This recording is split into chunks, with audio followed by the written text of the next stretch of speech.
Hello everyone, welcome to Dynamic Study. तो आजकल हम जो टॉपिक पे बात कर रहे हैं वो है आपका institution of higher learning and education in ancient India. और इसमें हम डिफरेंट टाइप की एंशिएंट यूनिवर्सिटीज़ जो इंडिया में रही हैं उनके बारे में बात कर रहे हैं। तो हमने ऑलरेडी काफ़ी सारी यूनिवर्सिटीज़ कवर की हैं जिसमें आपकी मेजर यूनिवर्सिटीज़ हैं। अभी हम ऐसी यूनिवर्सिटीज़ के बारे में बात करेंगे जिनके बारे में बहुत ज़्यादा इन्फॉर्मेशन अवेलेबल नहीं है, लेकिन आने वाले समय में ये आपके नेट के क्वेश्चन का पार्ट बनेंगी। तो अगर हम एशियन यूनिवर्सिटीज़ की बात करें तो इसमें से ही एक है आपकी नागार्जुना विद्यापीठ। नागार्जुना विद्यापीठ अगर हम बोलें इसे तो ये एक साउथ की यूनिवर्सिटी थी।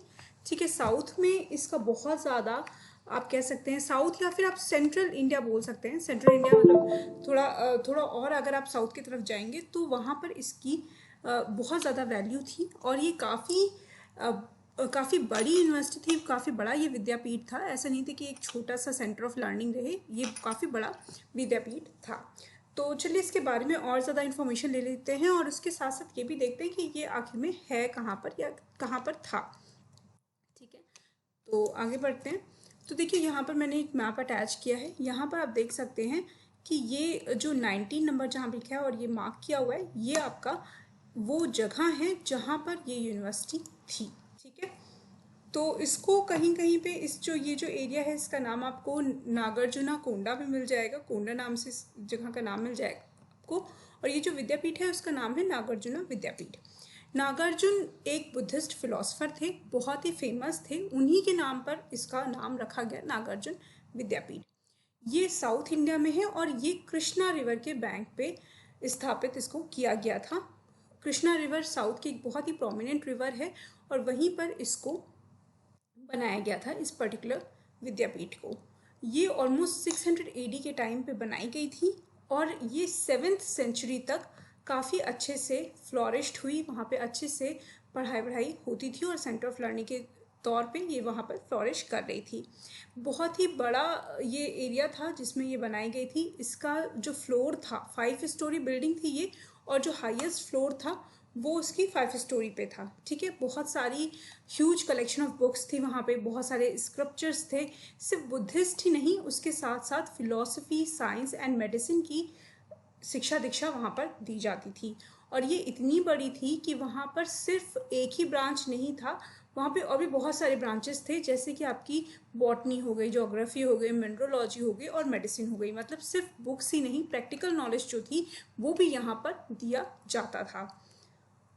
अगर हम बात करें तो वहाँ पर जो एक्सकवेशन हुए हैं उसमें बहुत सारी चीज़ें मिली हैं, बहुत सारे रिसोर्सेज मिले हैं जिनसे पता चला है कि उस जगह की कितनी ज़्यादा वैल्यू थी।